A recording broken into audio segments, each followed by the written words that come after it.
So the other day I sat down to watch some TV, and I was thinking about how Earth Day was coming up, and it gave me an idea. I can use that.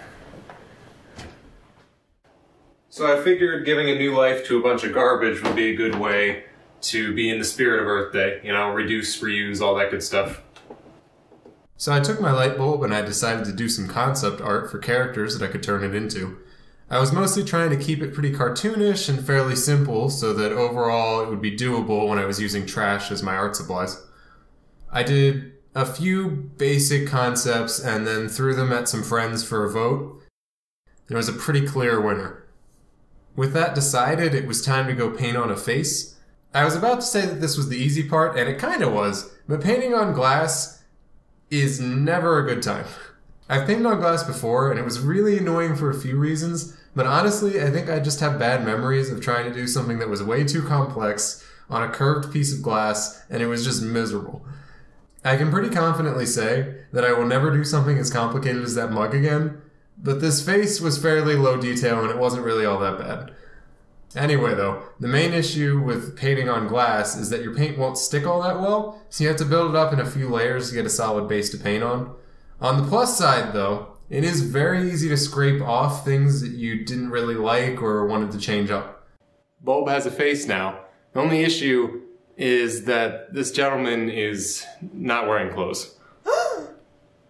Yeah, so let's try and help him out. Let's remedy that situation. Okay, gotta stay on theme. Gotta stay on theme. Can you be pants? Let us be pants. Oh boy, anyway. I don't actually want to use anything that'll rot, so I'm gonna make him some pants out of the spaghetti box that was left over from my lunch today. I figured I'd just rip up the box a little bit and see what I could do with it. I started out rolling some cardboard around him and then folding it over to cover his butt. Then I moved on to the legs. Ideally this guy would be able to stand up on his own, and I was a little bit worried about the structural stability of the cardboard, so I decided to really tightly roll up some strips of it, and that way the legs would be pretty much solid cardboard cylinders that were fairly thick, so I wouldn't have to really worry about the structure of it at all. While I was doing that though, I noticed the little 100% recycled logo on there, and I just thought it was kind of funny how on theme that was for today. This isn't even this stuff's second life, it's going for round 3. Anyway, after I rolled up the legs, I trimmed off some of the excess glue and angled the tops of the cylinders so that they would fit up nicely on the butt holder that I had already put on there. And then to wrap up the construction, he just needed some shoes, and it was the same sort of strategy where I had pretty tight layers of cardboard, but this time it was folded over top of each other instead of being rolled up into a cylinder. With the structure complete, he just needed a little bit of paint for a more formal look. So he's got his pants now. I just need to give him a hat, and I was going to give him arms to hold a little cane.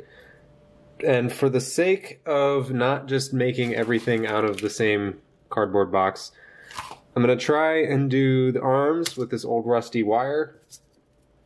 Kind of bend that into arms, maybe hands, we'll see. And then the hat, I have this lid from an old jar of pasta sauce and a toilet paper roll, and I'm going to stick on top, probably cut half of this off, and make him look all fancy.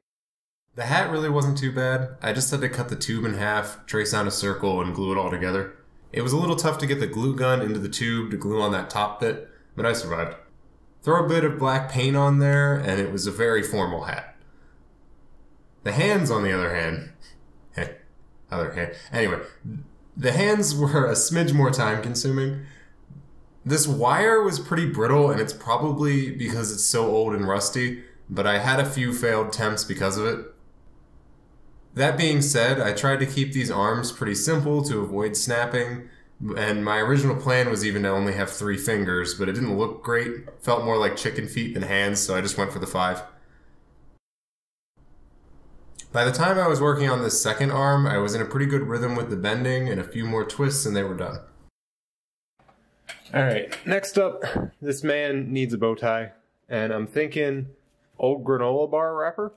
I'm gonna cut it up, scrunch it, and see if I can make something bow tie shaped. I don't know. Don't really have much of a plan, but I thought it would look kind of neat. The bow tie actually worked out a lot better than I was expecting. I was a little worried that when I squished it in the middle, it would just sort of fold into a long rectangle and I wouldn't get that classic bow tie shape. But if I forced some alternating folds as I squished the middle, I got exactly what I was looking for. After I had the right shape, I wrapped a little strip of the wrapper around the middle and used a drop of glue to hold it all in place. And I only glued my hands a little. That's the real success here. I have a pretty rough track record with super glue, actually. There was this time where I was working on something while also eating lunch and I ended up gluing a fork to my hand. Anyway, that's it for the bow tie. Next up on the list was the cane. I decided to go outside and grab a stick that I could shape into the cane. I might be cheating here a little bit because I'm supposed to be using garbage, but a stick still fits the Earth Day theme, and besides, what is the forest floor if not nature's trash can? When I got back inside, I trimmed down a piece with the most perpendicular branch joint, and I cut that down to be the right height and have a reasonably sized handle. Then I took my little carving knife and cleaned it up a little bit, so that means smoothing out the joint between the handle and the body of the cane, as well as removing most of the bark for a more polished look. At this point, I've finished creating all the components, and it's time to get out the glue gun. Something that I wanted to call out with this that you may have noticed, hot glue is normally clear, not yellow. When I was getting set up for this, I only found this really old glue, and I was gonna just toss it and get some new stuff, but then I was like, wait, this qualifies as trash now, this is perfect, so long as it doesn't like break the glue gun or anything, but I don't see why I would do that. So yeah, I just rolled with the garbage glue. Now what I have is a character made entirely from parts considered to be waste, but when you put them all together, you get, as the hat would imply, a man with premium style whose bow tie calls back to his garbage origins, and whose suit and cane make him a very distinguished gentleman.